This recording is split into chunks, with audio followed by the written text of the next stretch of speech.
I'm going to be talking about the relationship between research and advocacy.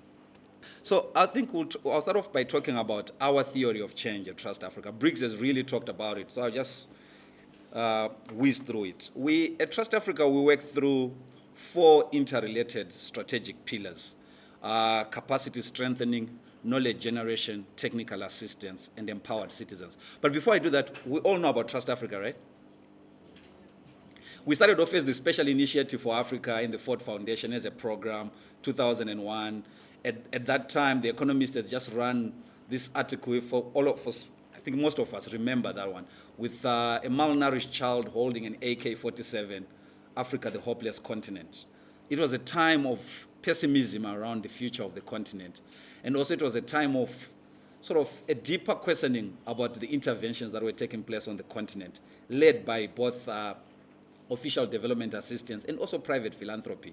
And within the Ford Foundation at that time, there was a core group of Africans who were heading the Lagos office, South Africa office, Cairo office, who got together and also were brave enough to speak to their bosses literally to say, we are also part of the problem as foundations in Africa.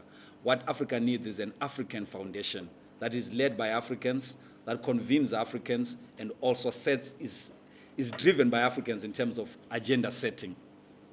So to cut a long story short, it led to the Special Initiative for Africa that was housed within Ford Foundation for up until 2006, when it became Trust Africa and was now based in Dakar, Senegal. We are still, operationally, our head office is still in Dakar, Senegal. That's where I'm based. And also we have presence across what we call the major hubs, East, Southern, and West Africa. We have presence in Nairobi, we have presence here in Zimbabwe, we have presence in Lagos and Liberia. So at Trust Africa, we really cherish and we really believe that the continent can change once you've contributed towards building a mass movement that can be a catalyst for lasting social change. And in that building of that sort of mass movement, we look at the issues to do with capacity strengthening. But for this meeting, we look at the issues to do with knowledge generation, technical assistance, and also hopefully leading towards empowered citizens. And there are certain assumptions that we make about policy. I think this is public policy making 101. The first one being issue identification, the clarity that we have on the problem to be solved, the clarity that is needed for the problem to be solved. Then we also need to have a discussion on what kind of knowledge do we need in clarifying the problem and also in formulating alternatives. And also, I'm just using it as a linear process, crafting of a comprehensive policy alternative that resolves the problems that we have. Once you have that linear assumption, you are making an assumption that there's a relationship between research and policy making. I think researchers in the room want to be that comfortable to make that assumption that once they produce whatever research from the field, etc., that it will be taken up by policymakers and incorporated into policy. But from experience and across the board, not only around this issue of illicit financial flows, but other issue areas that we have looked at, there exists a real disconnect between policy making and the use of considerable data or reports that policy researchers generate.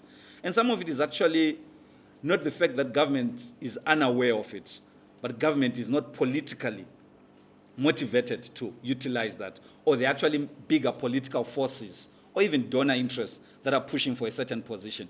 So half the time, governments do not necessarily formulate and implement policies just because they are the best policies on the ground, given the research that has been carried out, etc. So most of the research that we have, sorry, Sam, it's gathering up dust.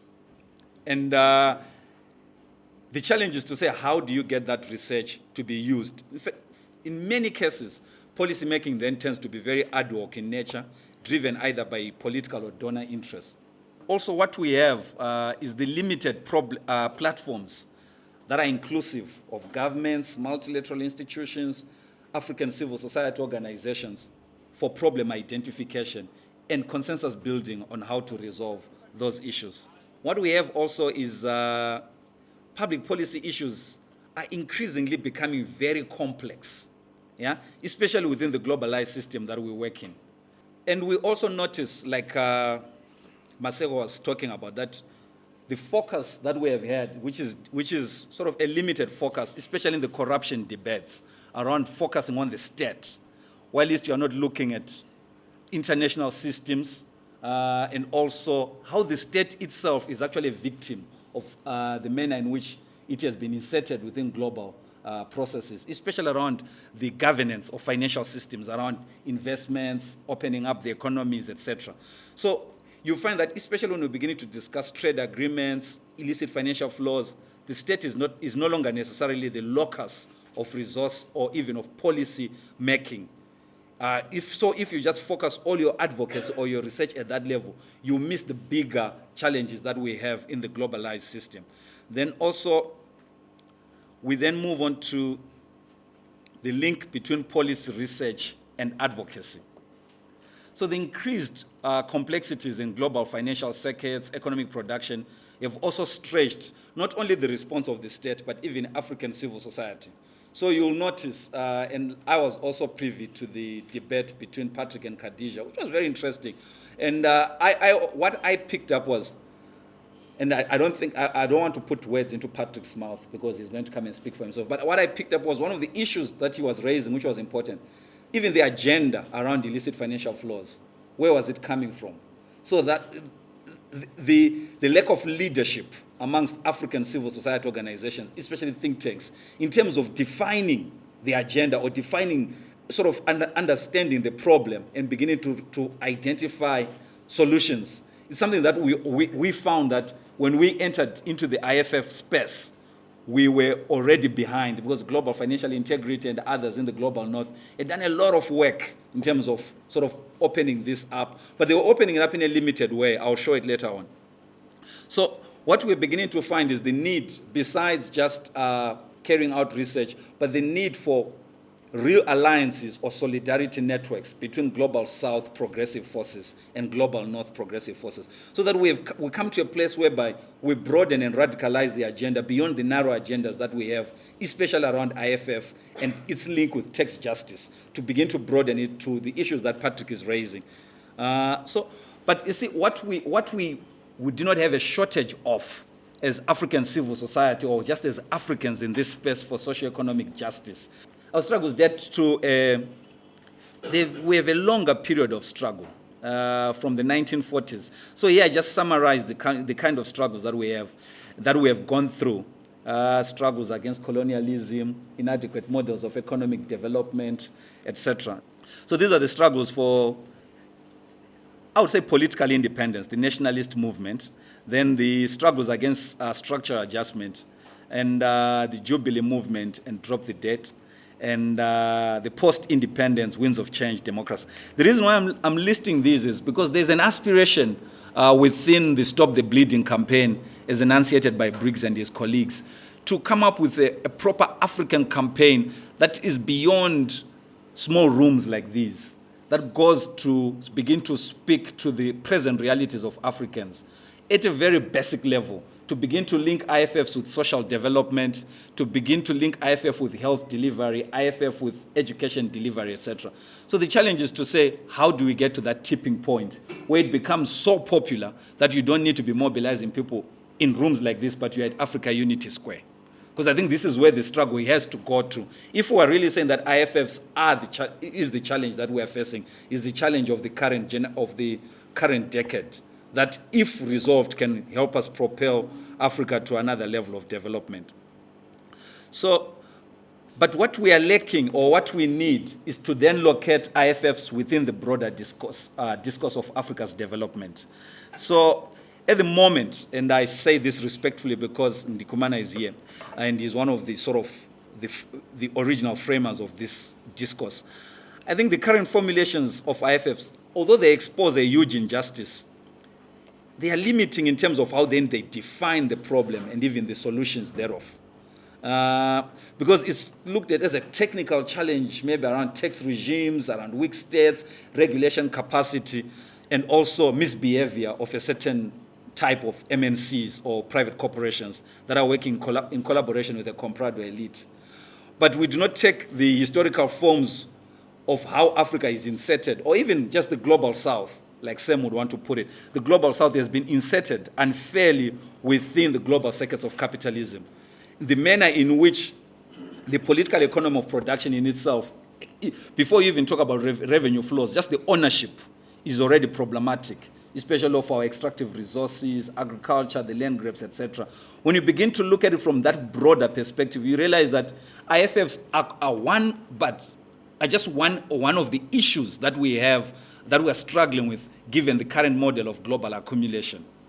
And we begin to say that we need a broader response, because the challenge with illicit financial flows, we don't want to make it sound like it's the silver bullet that will transform Africa once it's resolved. But it's part of the set of problems that we're facing. And I think as researchers, this is very important for us to really pay attention to understand the broader functions of our global capitalism and how Africa is inserted, and also the manner in which multinationals that are operating in Africa are extracting resources in their relationship with the African states through tax holidays, etc., and other regimes that exist. So the response that we have so far from other sectors is to say we need to reform or to improve revenue collection systems, but we do not confront head-on neoliberalism as shaped through the Washington Consensus, especially the opening up of borders and allowing the movement of money. It's one of the issues that we really need to deal with when we're talking about IFFs. So we need also, we need to be thinking about policy alternatives. We have been tinkering with, and others have sort of come back and said it's narrower, around local content. How do we broaden participation of local actors in value chains? How do we ensure that Africa is not exporting primary commodities? How do we ensure mineral beneficiation? How do we increase economic integration, regional trade amongst African states, to sort of as a counter to illicit financial flows? One of the drivers of illicit financial flows is the type of exports that we have, because they are mostly primary goods that we do not have time, or we do not have the opportunity to add value and to determine their price. So I think so I'm just sort of throwing things at the researchers that are gathered here. And also the research should help us frame new approaches or methods for local accumulation, and also reinserting the state within the economy. Because what we have had since structural adjustment programs is this removal of the state. And we have this discourse that has been going on for years now around the developmental state. I think there is that relationship to begin to say, how do we rethink the state, given the challenges that we have with not only IFFs, but the manner in which the economies are being organized around supporting or enhancing private accumulation. So given those challenges, we then ask ourselves, what are the new campaign issue areas for and research? First of all, I think, let me say, the relationship between research and advocacy should not be taken for granted, because in many times it does not exist as well. Researchers are sitting in their offices, generating whatever research reports that they have, and it ends up either by uploading on your website or preparing a report and distributing. Advocacy organizations, when they get a grant from Trust Africa, from OSISA, they commission their own consultants to generate research that is already generated somewhere. So we have this unending cycle where we're not having a place whereby researchers and advocates can meet. Because I think there are certain organizations that will tell you that they do everything, but you're always going to have a specialty in something. You're going to be stronger in something. So what we have found is there are certain organizations that Briggs has mapped as advocacy organizations, and others that he has mapped as think tanks and research organizations. And the challenge is to say, how do we facilitate a dialogue and a collaboration within those institutions? So some of the issue areas that we need to really look at. So there are new financial justice issues that are just as complex around our trade agreements, fair and pro-developing nations tax regimes. I believe, JJ, you'll correct me, Addis did not happen the way we expected it. Around this, how do we make sure that we have pro-developing nations tax regimes, and also these struggles against illicit financial flows? And how do we make sure that these seemingly technical subjects begin to speak to and address issues to do with inequality, restructuring the global economy to give the global south what I'm calling a chance. And also, I think, and I stand corrected by others, I think we need a new multidisciplinary approach, new multidisciplinary tools of research that inform the advocacy message and policy asks. So there's need, I argue, there's need for African-based solid analysis and tracking of the vast amounts of data to begin to come up, because I know in this room there's a debate about the methods, et cetera, about tracking illicit financial flows, what is illicit, but how much is Africa losing. I think it's good that we have researchers, and I think it's good to explore that, but we should not lose ourselves only in that. And there's also need to think through of how we can collect data. Because half the time maybe we're trying to collect data that has already been collected and sitting in some archive. And also researchers, I was hoping that Briggs, one of the teams here will be colleagues coming from the legal side to begin to think about new corporate governance frameworks, especially around taxation and also the manner in which these tax holidays are organized, investment regimes, etc. Then also, I think, and this is very important for me, linking Africa Rising with historical aspirations, because I think we've limited our ambition to a very narrow GDP-based kind of growth. And it's actually ahistorical, because our Pan-Africanism and even our African Renaissance that comes in the 1990s speaks of a more comprehensive form of development than what we are trying to do in the post-2000s, especially around just measuring GDP. So illicit financial flows should not only be tracking the money that we're losing, but should also be giving us a cost-benefit analysis around the social losses, what we are losing in terms of social policy interventions that the state could have made if we had sort of managed to stop the bleeding. So how do we move the IFF issue into a popular campaign? Briggs and his colleagues have come up with the Stop the Bleeding campaign to end illicit financial flows from Africa. Like I said, I think the tipping point is when this is not discussed in workshops, in rooms like this, but when it's discussed at a place like Africa Unity Square, Tahrir Square, etc. That's when we'll say that we have really come to the tipping point where it becomes part of the historical narrative that Africans came together and addressed a global injustice that was sort of constraining Africa's development.